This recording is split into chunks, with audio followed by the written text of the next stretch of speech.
Bonjour et bienvenue aux rencontres de la librairie, l'émission de la librairie Un Point un Trait, en partenariat avec Radio Lodève. Ces rencontres permettent de découvrir ou redécouvrir un auteur, un artiste, au cours d'un débat, d'une conférence, d'une exposition. Antoine Gallardeau, vous avez créé les éditions de la Boucherie littéraire en 2014. Vous publiez de la poésie d'auteurs contemporains de langue française. Vous avez plus de 65 publications à votre actif. Vous aiguisez vos publications en fonction de votre sensibilité. Vous coupez les mots sur votre intime sensibilité. Vous éditez des propos hachés menus en défendant vos valeurs. Vos incisives taillent dans le gras sans saigner les auteurs ou autrices. Et sous votre impulsion, la Boucherie littéraire valorise les textes en fonction de vos exigences. Le papier emballe les mots et habille les textes. Aujourd'hui, la Boucherie littéraire édite des textes sous deux collections aux couleurs de vos logos, une blanche sur le bio, une rouge, vos carnets, avec l'alternance de feuilles blanches et rouges. Antoine Gallardeau, bonjour. Pour vous, éditer est un acte de création à part entière. Quelle est la genèse de votre boucherie? Bonjour, Stéphane. Bonjour tout le monde, bonjour le public. Merci tout d'abord pour l'accueil. La genèse, je vais commencer par répondre à la question que tout le monde me pose généralement. Pourquoi la boucherie littéraire? La boucherie littéraire, c'était le nom que portait ma librairie, qui a fermé en 2008, qui était installée dans le sud du Luberon. Le parc régional du Luberon a une charte graphique qui interdit à tout commerce existant sur son territoire d'avoir une enseigne lumineuse, sauf s'il récupère un commerce antérieur à la création du parc. Ainsi, un jour, en visitant un local, je tombe sur une ancienne boucherie. Et le boucher me dit, si mon enseigne vous plaît, je vous la laisse. Moi, j'en peux plus, ça fait 40 ans que je la vois. Et je me dis, bah tiens, pas mal, la boucherie littéraire, ce serait pas mal comme nom de librairie. J'ai jamais pu avoir le local. Pendant un an, j'ai continué à chercher. Pendant un an, les gens me disaient, bon alors, t'en es où avec ta boucherie? J'ai gardé le nom. La librairie elle a fermé, la maison d'édition a été fondée en 2014, première publication en 2015, et entre-temps j'ai organisé Salon du Livre et Festival de Poésie sous le nom donc de la Boucherie littéraire, l'association. Et depuis, je file la métaphore sur les noms des collections, comme disait Stéphane, une collection blanche qui s'appelle Sur le bio, et une collection rouge qui s'appelle Carnet poétique. Carnet comme la viande. Carnet, viande crue ou cuite selon les goûts et la texture. Le papier rose pour la chair du livre. Le gras du lecteur parce qu'il faut beaucoup écrire pour arriver à peu. Et à cœur, la viande de l'auteur. Donc on est sur des carnets qui sont quelque part une forme d'initiation à la poésie. On est là pour désacraliser le livre, pour s'approprier le livre, pour écrire dans les livres. L'acte de création, en fait, vient des textes que je reçois, de la manière dont je les reçois, de la manière dont je les perçois. En fonction de ça, je vais les aiguiller vers une collection ou une autre. Et quand je dis que éditer est un acte de création, c'est dans le sens où on n'est pas juste là comme mécène de la poésie, on n'est pas juste là pour prendre un texte et le donner à l'imprimeur. Il y a tout un travail qui se passe avec les auteurs et qui se passe également avec les choix de papier, etc., etc. Ce qui m'importe quand le lecteur vient en librairie et qu'il découvre ses livres, c'est qu'il ait un livre original du début à la fin. Original, tous les livres le sont, puisque tous les textes sont nouveaux quand il s'agit évidemment d'une première publication. Mais je commande aux auteurs une biographie originale pour chaque livre. Et puis, on se retrouve aussi avec, à la fin, une sorte de générique de fin qui s'appelle « Les remerciements du boucher », avec qui a participé à la création du livre, les gens de l'ombre, mais également des personnes qui ont été importantes à un moment donné, qui ont jalonné ma découverte de certains auteurs. Par exemple, Nathiot Kittissi, c'est deux personnes qui m'ont permis de découvrir son travail. Yves Artufel, des éditions Gros Texte, chez qui il avait publié avant ça, et Frédéric Oudard, qui est un garçon qui, au moment où je l'ai rencontré, était directeur de collection d'une maison d'édition à Lyon, mais surtout avait un festival de poésie à Lyon qui s'appelle Cabaret Poétique, qui avait lieu une fois par mois, tous les dimanches, et qui m'a permis d'entendre Nature en lecture pour la première fois. Il faut savoir que il y a une thématique générale, c'est que tout est en lien avec ou le texte, ou le papier, ou la création littéraire. J'ai publié par exemple Hermès Baby, Ma machine à écrire, qui est le livre d'un auteur qui est par ailleurs éditeur, qui s'appelle Jean-Jacques Nuel, qui nous explique un petit peu l'aventure et parfois les déboires qu'on peut avoir quand on écrit de la poésie. J'ai publié Thomas Vino dans cette collection, une sorte de petit journal intime, comment sauver sa journée en écrivant un petit peu de poésie tous les jours. Une autrice qui s'appelle Laurent Ders, en ligne un amant. Il lui a dit de te baiser, tu m'en feras ça en ligne.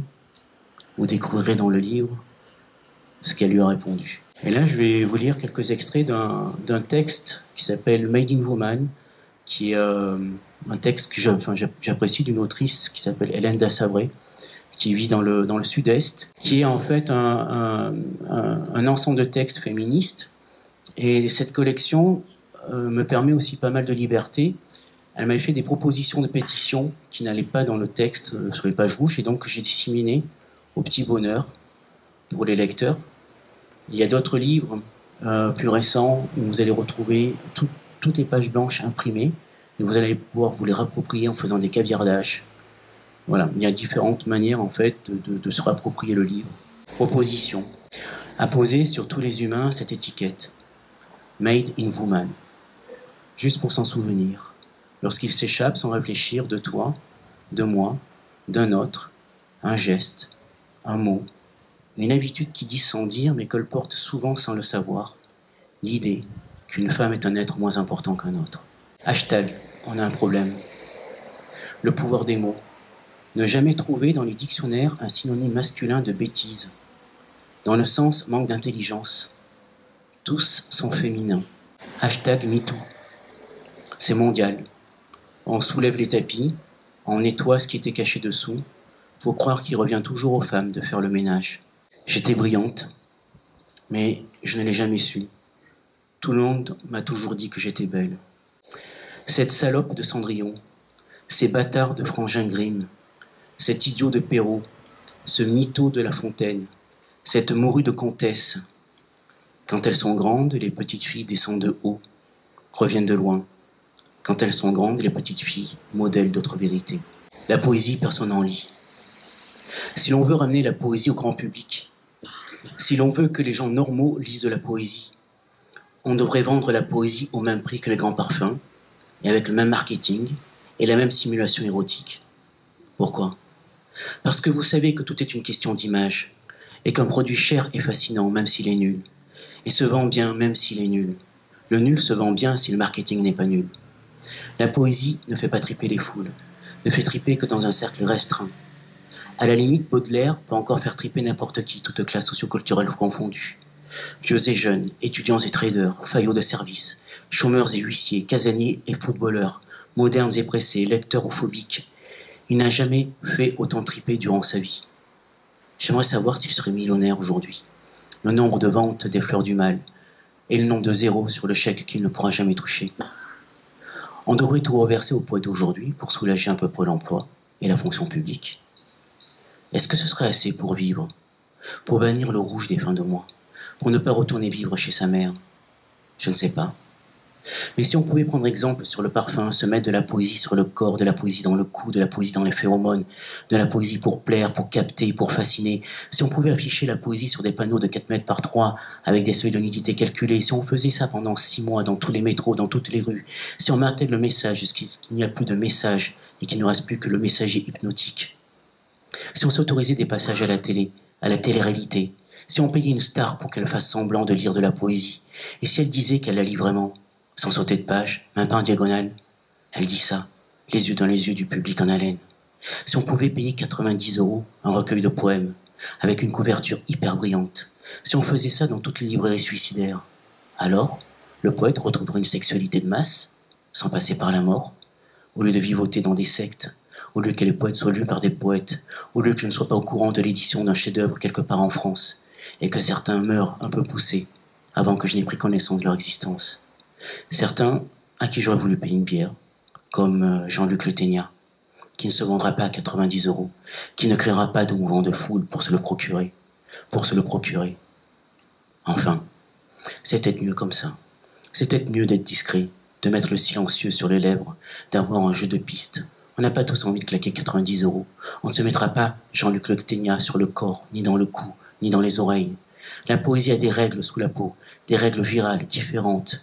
Une vieille nature qui fait flipper le marketing.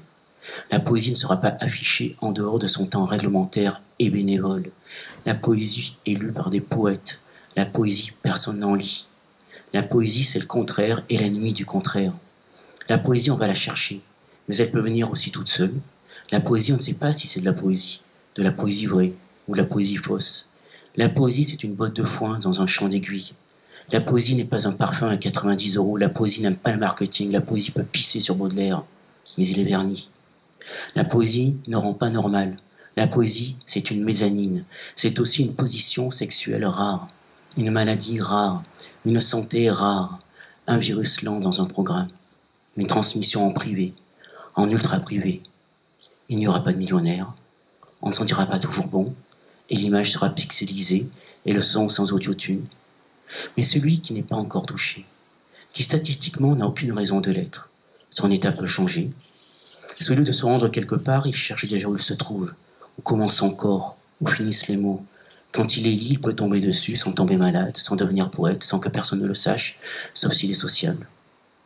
Une secte bonhomme l'apprendra. C'est ça la poésie. Une secte sans marketing ni trésorier. Une secte contre le sectaire. Une secte pour un secte. La poésie, c'est ce qu'on veut et ce qu'on ne veut pas. Surtout ce qu'on ne veut pas. Combien de lecteurs de poésie au kilomètre carré? Baudelaire aurait dû être un site de rencontre. Marc Guimau, La poésie personne n'en lit, collection sur le bio. Donc sur le bio, comme disait Stéphane, en tout cas un petit peu tout à l'heure, c'est une collection qui me semble être plus importante que les autres. On dira que c'est celle sur laquelle je mets mes tripes. Les auteurs que je choisis dans cette collection ont des grands écarts d'écriture. Et justement, c'est ça la poésie. Je pense qu'on peut maintenant aussi présenter une poète que vous avez fait venir, une poétesse, une poétrice. Tout ça à la fois. Tout à la fois. Natiot. Écoutez, pour vous la présenter, je vais vous lire la biographie que vous pourriez découvrir dans L'amour, bouquet final. Natiot, petite tête et corps immense qui résonne comme dans une caverne, déborde, déverse des micros, flaques acides appelées poésie. Elle trouve que c'est drôle et que c'est vivant tout ce fatras de mots qui sort. Et quand elle dit, rien ne reste coincé entre les dents. Je suis d'accord avec la vie, surtout quand je ne la comprends pas. Ça m'aide à me poser des questions. Bonjour, merci d'être là. Donc je vais lire d'abord un tout petit extrait de ce recueil qui est aussi un carnet où vous pourrez écrire dedans, comme il vous l'a expliqué, monsieur Antoine Gallardeau. Voilà, donc l'explication de ce texte, ce sont des textes qui font 20 pages, 20 pages pour écrire, 20 pages d'auteur, 20 pages pour écrire derrière. Il s'appelle L'amour bouquet final, donc c'est assez compréhensible. C'est l'histoire d'une séparation que j'ai voulu peut-être magnifier en mettant un peu d'humour. On se dit que c'est fini alors? Comment on procède? On le dit ensemble? Si on le dit ensemble, personne n'est lésé. On compte jusqu'à 3 et on le dit en même temps. On dit c'est fini au même moment. Au moins c'est réglé de manière équitable. Tu préfères compter ou c'est moi qui compte? Je peux le faire. C'est comme tu veux. Je te laisse choisir. Je pense qu'un décompte, c'est mieux. Un long compte à rebours. Ça nous laisse le temps d'y croire vraiment. On se déleste. On se déleste au fur et à mesure que les chiffres tombent. On évacue un à un nos souvenirs. Et quand on arrive à 0, on dit « c'est fini. Ensemble. » D'accord ? Tu voudrais peut-être une autre phrase? C'est terminé, on arrête là, adieu, je ne t'aime plus, je te laisse décider. Mais je trouve que c'est fini, c'est bien. Il y a 2 i Ça fait sourire quand on le dit. Ça étire les lèvres, on voit les dents, ça pétille. Faut que ça ait l'air d'une bonne nouvelle, que ça augure un renouveau.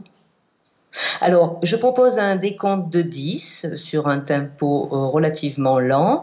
On se déleste, on y croit, on prend le temps et on sort notre phrase pétillante quand on arrive à 0. T'es prêt? On y va? 10, 9, 8, 7, 6, 5, 4, 3, 2, 1, 0. C'est fini. J'ai rien entendu. Tu l'as dit? C'est la fin de cette séparation, sur un sourire. J'enchaîne avec, ou tu as encore des... Bon, j'enchaîne, d'accord. Donc, dans la collection sur le bio, donc c'est un recueil qui en fait est une série de textes sur ce qui fait communauté, sur nos activités communes, ce que nous faisons ensemble. Donc c'est un questionnement que j'ai depuis longtemps, cette idée de groupe, de communauté, quelles sont les activités, les liens qui nous relient. Voilà, donc c'est assez, donc avec un sujet qui est il, au pluriel. C'était assez difficile parce que j'avais vraiment envie de faire en sorte de n'avoir aucun jugement, de faire quelque chose d'assez froid. On décrit des situations. Il y a parfois, entre parenthèses, on va dire plutôt une humeur, mais j'ai essayé de faire en sorte que ce soit des observations. Ce il pourrait être un nous, hein, je m'inclus dedans selon les situations. Ce sont des situations que nous exerçons ensemble pour le pire et pour le meilleur, on va dire, parfois. Donc, je vais vous lire quelques extraits. J'y ai inclus quelques marque-pages qui expliquent un peu mon questionnement sur l'idée du groupe. L'universalité des émotions à travers les cultures laisse penser que les émotions sont des processus adaptatifs favorisant la survie de l'individu et de l'espèce. Ils arrivent, les hommes, les femmes et les petits aussi. Ils arrivent en voiture, toutes sortes de voitures. Ils s'arrêtent devant la maison, ils s'embrassent le visage, ils entrent dans la maison, il y a des chaises, ils s'assoient. Ils parlent. Ça sent la cuisine. Il y a de la viande. Les hommes aiment la viande. Les femmes et les petits aussi. Ils mangent. Ils ne parlent presque plus. Les bouches mâchent la viande et la salade avec de l'huile. Après, ils dorment. Pas tous. Certains ferment les yeux sans dormir. Ceux qui ont les yeux ouverts se regardent, ils se posent des questions, toutes sortes de questions, et ils boivent du café qui brûle, avec des petits biscuits. Les bouches font plus de bruit avec les petits biscuits qu'avec la viande, mais moins que quand ils parlent. Ils ont tout fini, ils sont épuisés, toutes les questions ont été posées, toute la viande a été mangée, le café et les petits biscuits, c'est terminé. Ceux qui dormaient se réveillent, les hommes, les femmes et les petits aussi. Ils s'embrassent à nouveau le visage, ils remontent dans leur voiture, ils repartent. Ils font des signes avec la main en direction de la maison. Pas tous. Il n'y a pas de groupe sans normes et réciproquement, les normes sont produites par des collectifs. Ils se donnent rendez-vous à la piscine. Ils n'y vont pas seuls. Certains le font. Mais il faut bien du courage. Personne n'aime aller à la piscine. Ils le font pour être en forme, ils se donnent rendez-vous pour avoir le courage d'être en forme, le courage de la piscine. Ils prennent un sac avec leurs affaires de piscine. Certains ont un équipement professionnel, d'autres non. Il y a des cabines pour se changer, ils enfilent un maillot, un bonnet, des lunettes. Certains mettent des palmes et un pince-nez. C'est ce qu'on appelle l'équipement professionnel. Ils plongent, ils vont sous l'eau, ils battent l'eau avec les bras, les jambes, ils font des longueurs, pas tous. Il y en a qui sont venus simplement pour se détendre. Tout le monde est en maillot, ça suffit pour se détendre. Voir toute cette peau offerte, en hiver de surcroît, ça suffit. Ils restent dans la piscine 1 heure en moyenne, 1 heure pour être en forme ou pour se détendre, ça suffit. Ils retournent se changer, certains en profitent pour se laver dans les douches collectives, d'autres gardent l'odeur du chlore sur eux en souvenir. Ils s'en vont ravis, ils ont eu le courage de la piscine, ils rentrent chez eux, les cheveux mouillés. Tout organisme vivant a des capacités d'adaptation à son entourage, mais celles-ci sont coûteuses physiologiquement et cognitivement. Ils attendent sur le quai, ils vont dans la même direction. Un panneau indique encore 3 minutes. Ils sont presque tous pressés. Le moyen de transport arrive, ils entrent dans le moyen de transport, l'éclairage est fort, blanc et fort. Certains s'assoient, d'autres restent debout. Ceux qui restent debout s'agrippent à des tubes prévus pour s'agripper. Il y a une multitude de mains sur les tubes, aucune ne se touche. Chacun a son espace pour sa main. Ou bien quelqu'un veut entrer en contact. Ils regardent vers le bas, un livre, un téléphone ou rien, parfois le dehors. Le dehors est sans paysage, le dehors est sous la terre. Il n'y a pas de paysage sous la terre, c'est noir. Ils traversent la ville par-dessous, un dehors dessous. Le moyen de transport sous la terre facilite considérablement le déplacement. Ils se déplacent plus rapidement que ceux qui ont décidé de se déplacer sur la terre. Ils regardent le dehors noir, ils se voient leur reflet et celui des autres passagers. Ils ferment les yeux, ils aimeraient être seuls, mais le moyen de transport sous la terre se prend en commun, d'où son nom. Il y en a qui en profitent pour demander de l'argent, certains donnent, la plupart non. Ils ne voient pas pourquoi ils donneraient leur argent comme ça sous la terre. Ils n'aiment pas le moyen de transport en commun sous la terre. La prochaine fois, ils prendront le moyen de transport en commun sur la terre, pour voir le ciel. C'est parce que les désirs et les rêves d'individus entrent en résonance que le groupe se forme. Ils sont serrés, peut-être trop. Certains s'évanouissent, ils sont évacués, d'autres le contraire, ils sautent de joie. Ils remuent dans tous les sens, ils s'agitent. C'est un amas de têtes et de bras en mouvement. Ils font des vagues, ils tanguent, d'un côté, de l'autre. Ils sont emportés, ils tourbillonnent. Il y a des barrières de sécurité qu'ils secouent avec frénésie, ils sont excités, certains s'affolent, ils ont peur de mourir écrasés. Ils ont les yeux exorbités, ils balancent des phrases bouleversantes comme ça dans la masse, jusqu'à ce que la lumière s'éteigne. Ils font des O, des A, encore des O, des A, longtemps des O, des A. Il y en a un qui arrive, seul au-dessus de tous, pas écrasé, beau. Et celui-là, le beau, il demande aux autres si ça va. Tous répondent oui, même écrasés, ils vont bien. Alors celui-là, le beau, pas écrasé, il se met à chanter. Avant d'être un objet scientifique, le groupe est un objet de croyance. Le nous idéal est un groupe dont l'action surmonte les impuissances individuelles. L'union fait la force. Ils sont un petit groupe, une dizaine de personnes maximum. Ils ont un problème, ils veulent le résoudre, en groupe, petit. Ils se mettent en cercle, comme tous les lundis, leurs yeux se croisent, puis s'abaissent. La fréquentation du petit groupe est assidue. Ils veulent vraiment résoudre leurs problèmes. Ils s'entêtent, il faut que ça sorte. Ils exposent leurs problèmes, chacun leur tour. Ils ont tous le même problème. Le petit groupe sert à ça, voir qu'on n'est pas seul avec ce problème. Ils racontent leur semaine, ils s'expriment librement, certains mieux que d'autres. La fluidité de la parole n'est pas l'apanage de tous. Ils s'écoutent mutuellement, ils ne se moquent pas, c'est une règle dans le petit groupe. Ils respectent le problème de chacun, qui est le même pour tous. Ils se félicitent de leur avancée dans le combat du problème. Ils se donnent la force de continuer, ils font bloc. Parfois certains craquent, parce qu'ils n'avancent pas, ils reculent. Les autres réconfortent comme ils peuvent, ils disent que rien n'est perdu, ils disent le chemin est long, ils proposent des astuces pour tenir jusqu'à la semaine prochaine. Des gestes d'affection circulent, tapent dans le dos ou main sur l'épaule pour montrer qu'ils font bloc, qu'ils ne sont pas seuls. Puis ils s'en vont chacun de leur côté, ils remontent le col de leur veste pour rentrer chez eux sans se faire remarquer. En groupe, notre appartenance se transforme en levier de nos pensées et de nos actions. Et pour chacun de nous, être membre d'un groupe n'est pas secondaire, mais au contraire constitutif de notre identité. L'affiliation est un remède contre l'anxiété. Il désire se divertir en famille, autrement qu'au parc assis sur un banc.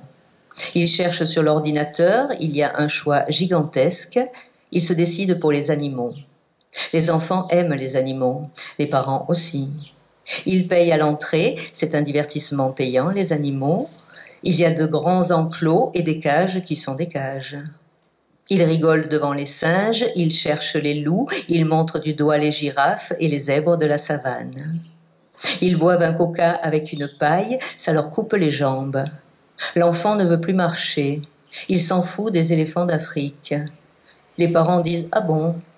Ils vont quand même voir les éléphants d'Afrique en tirant l'enfant par le bras, puis en le portant sur les épaules. Ils regardent les éléphants d'Afrique qui s'en foutent d'eux, chacun son tour.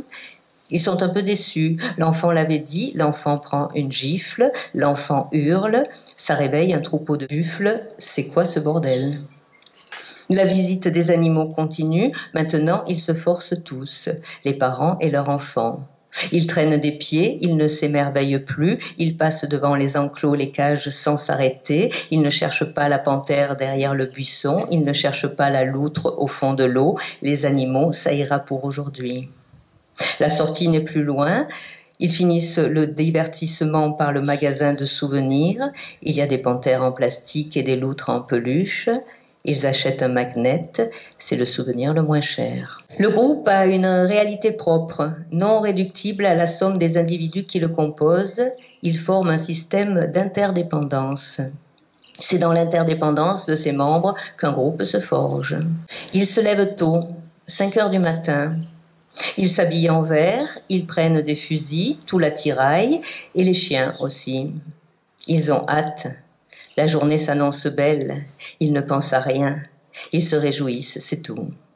Ils traversent la nature à l'aube, ils tentent d'être discrets, le plus discret possible, ils ont une notion de la discrétion qui est la leur. Ils se posent près des marais, ils observent, ils écoutent, ils lancent les chiens. Les chiens cavalent, les chiens lèvent des canards, des ailes qui secouent le ciel, ils aiment le bruit des ailes qui secouent le ciel, ils pensent qu'il n'y a rien de plus beau, et il tire dedans. Il vide plusieurs cartouches dans les ailes qui secouent le ciel, des canards tombent au loin, les chiens foncent sur les canards tombés, ils ramènent les canards tombés au pied de leur maître.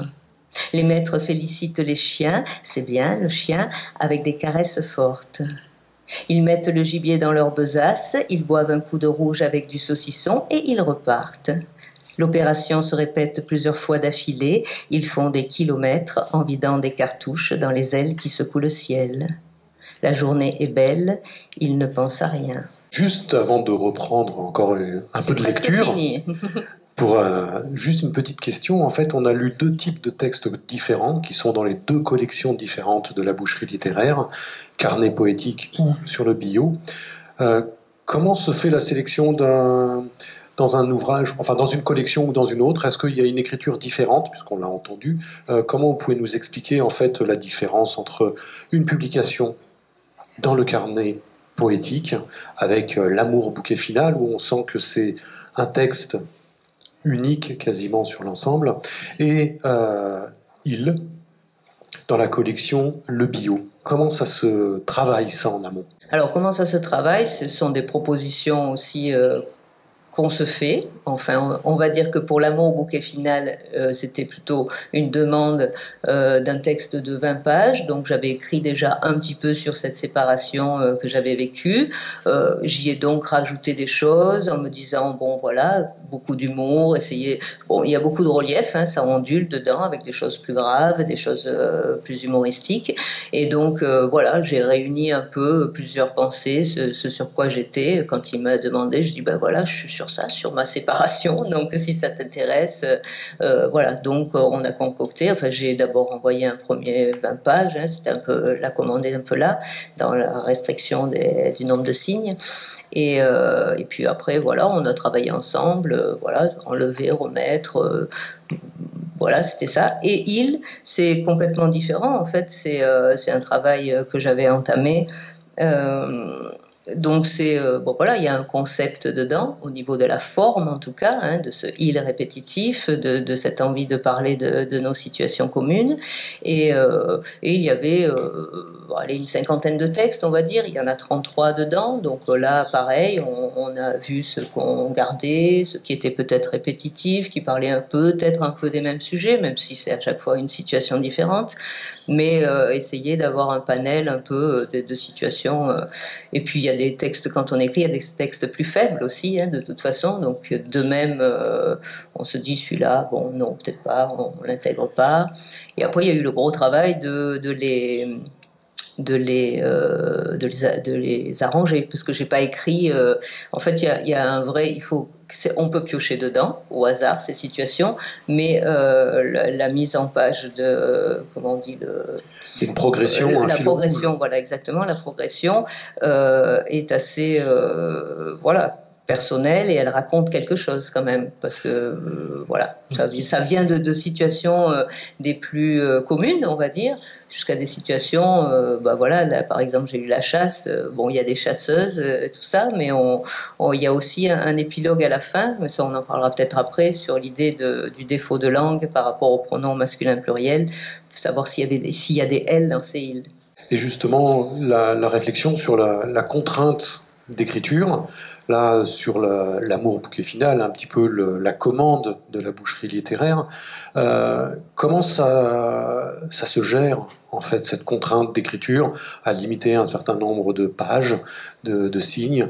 Est-ce que ça réduit le champ ou au contraire ça l'ouvre? Là, dans l'idée où on se dit que le texte va être court et où de toute façon j'avais pas non plus 3 tonnes de matière, on essaie de faire un peu comme dans les Hills que je viens de vous expliquer juste avant, qui est un panel d'émotions, voilà, un panel aussi de choses que j'avais envie de dire par rapport à cette séparation. On réduit, moi mon travail de toute façon dans l'écriture, c'est réduire, hein. Le minimalisme, c'est mon travail dans l'écriture, donc voilà.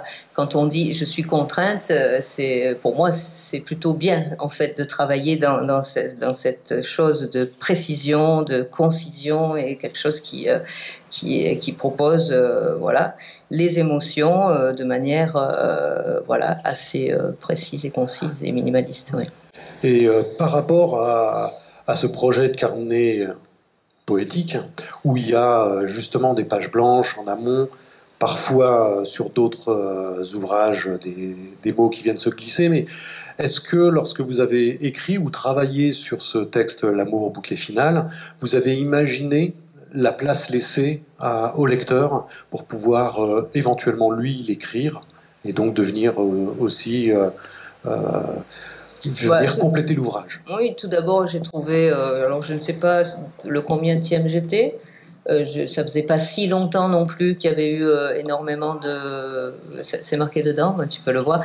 Non, mais pour dire que je trouvais cette idée vraiment bien, parce que moi personnellement on m'offre beaucoup de carnets pour écrire, donc et je me suis dit c'est génial, comme ça il y a un texte d'inspiration au milieu pour peut-être pouvoir soi-même écrire par rapport au texte. Le troisième.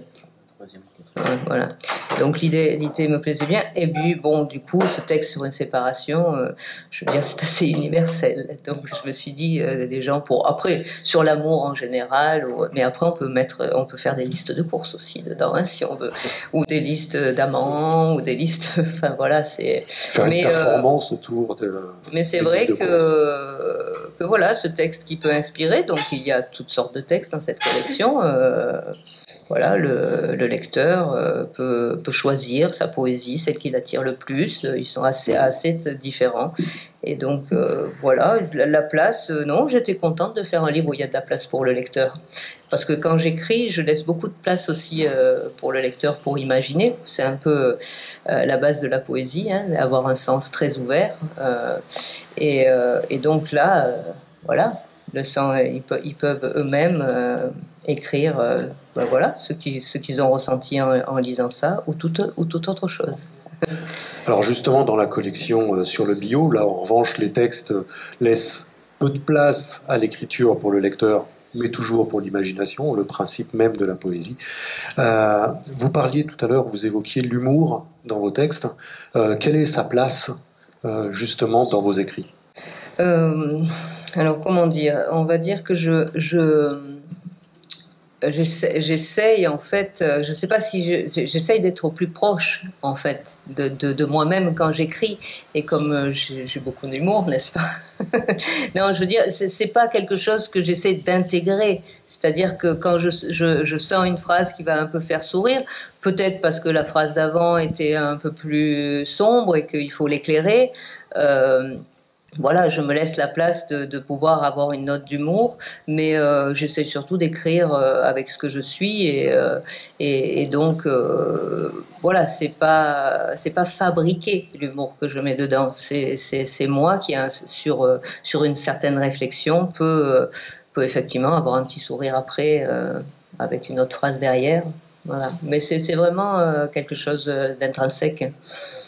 Justement, parlez-nous de votre défaut de langue dans Il.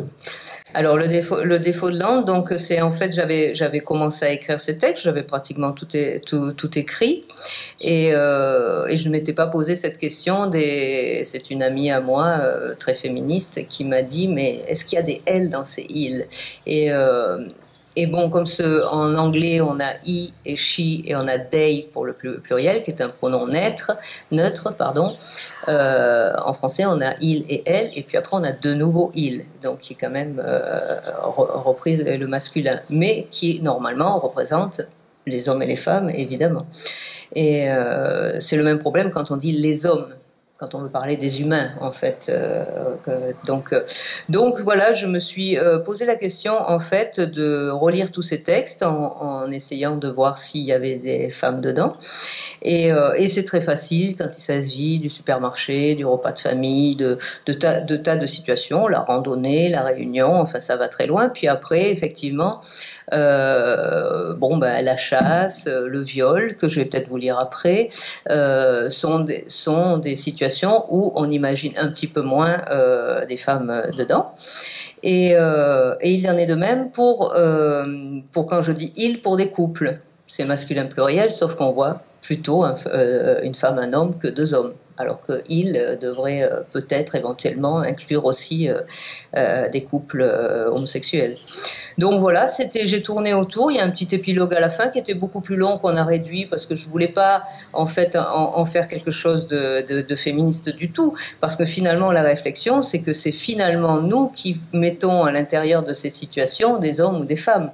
Il y aurait un pronom neutre, ce serait peut-être la même chose en fait. Ce sont les situations qui font qu'il y a dans notre imaginaire plus d'hommes ou plus de femmes.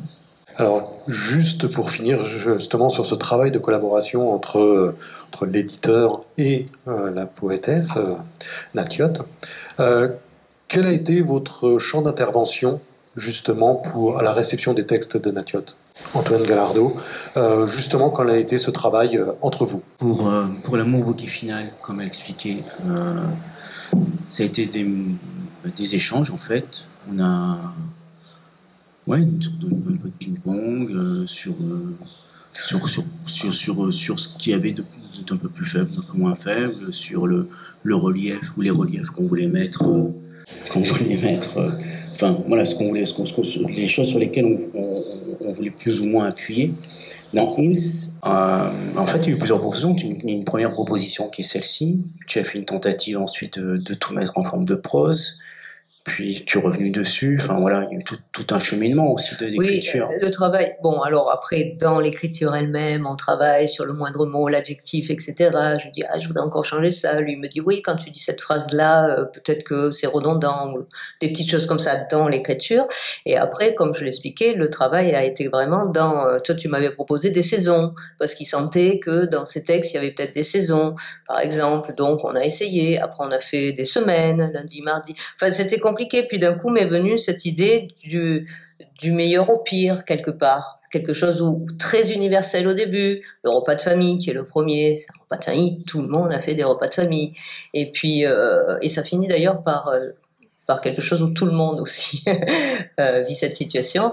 Mais voilà, essayer d'un coup de commencer à, une fois qu'on est un peu en empathie avec ce il, oui, ah oui, moi aussi, ah ben oui, moi quand j'ai fait ma réunion, parce qu'il y a un texte de la réunion, des tas de choses comme ça, puis après, oh non, enfin, quelque chose qui d'un coup n'est plus, devient plus abrupt, on va dire, au niveau des situations, et parfois, voilà. Donc ça a été l'idée qui est restée. Ouais. Après, d'une manière générale, plus le catalogue de la maison d'édition prend forme, Nadiot est autrice et lectrice aussi, donc elle lit, elle lit beaucoup de choses, elle lit des romans, de la poésie, elle lit beaucoup de choses en dehors de la boucherie littéraire, bien sûr, elle lit des choses aussi dans la boucherie littéraire, ce qui fait qu'à un moment donné, quand elle propose un texte, elle sent si ça cadre avec la maison d'édition ou pas. Et plus j'avance dans le temps, plus les auteurs connaissent, qu'ils soient publiés ou pas à la boucherie littéraire, connaissent le catalogue, moins il y a de travail sur le texte. Je vais juste mettre le doigt sur des endroits où le texte va me sembler peut-être un peu plus faible, où ça va manquer de rythme, où il manque quelque chose, où il y a quelque chose en trop. Mais dans tous les cas de figure, c'est toujours l'auteur qui travaille le texte, quoi. C'est pas moi qui travaille le texte. Moi, je pointe du doigt, je pose des questions, puis c'est intéressant parce que bon, pour le coup, ça engage de nouvelles. C'est une vraie relation entre l'auteur et l'éditeur, d'aller-retour. Après, on réfléchit, ah, il m'a dit ça, oui, c'est vrai, en fait. Oh, puis non, finalement, je préfère le garder. Enfin, voilà, ça fait se questionner sur son propre texte, et le recul d'un éditeur est évidemment hyper essentiel pour un auteur, hein. C'est d'avoir quand même un regard extérieur, même si parfois je fais lire à des amis proches, on va dire. Après, il faut pas trop, parce qu'après, on a plein d'avis, donc on est un petit peu perdu. Mais voilà. La personne qui a fait confiance au texte et avec qui on peut maintenant dialoguer en se disant qu'est-ce qui va bien passer dans cette collection, dans cette maison d'édition. Voilà, être en accord sur le texte à la fin, une fois qu'on l'imprime, quoi. Il existe plusieurs hypothèses pour expliquer pourquoi les gens ont tendance à se conformer à l'avis du groupe. L'explication la plus sérieuse est que cela permettrait d'échapper à l'inconfort relatif au jugement du groupe. Une question se pose alors: les gens qui se conforment à l'avis du groupe par peur d'être exclus, se forcent-ils à modifier leur jugement ou bien finissent-ils par percevoir réellement la même chose que le groupe ? Pour le dire autrement, est-ce que la pression sociale pourrait altérer votre perception ? Ils la suivent dans la rue. La rue est nuit sombre. Ils sont saouls. Ils ont bu des litres. Ils lui parlent de loin. Elle ne répond pas. Elle ne se retourne pas. Ils sentent bien qu'elle a peur. Ils ont envie de profiter de la peur. Ils ont envie d'exagérer. Ils veulent s'amuser. Ce genre d'amusement n'est pas légal. Il commence à se rapprocher d'elle, la fille se met à courir, il court aussi derrière elle, avec difficulté puisqu'ils sont saouls, avec la colère d'être en difficulté. Mais le jeu leur plaît, ils la rattrapent, ils l'attrapent.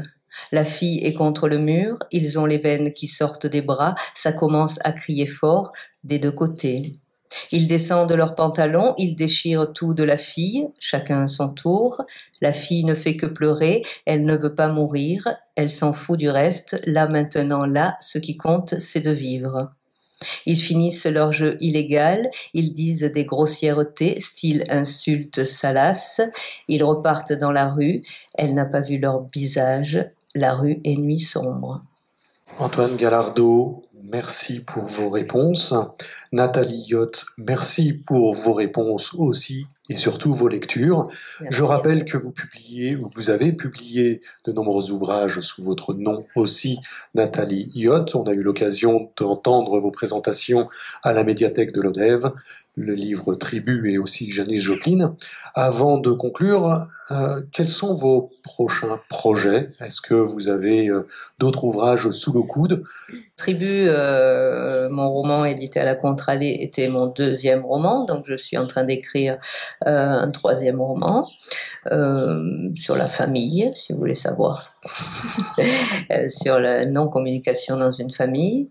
Et sinon, en poésie, j'écris toujours de la poésie, et pour l'instant, c'est dans l'œuf.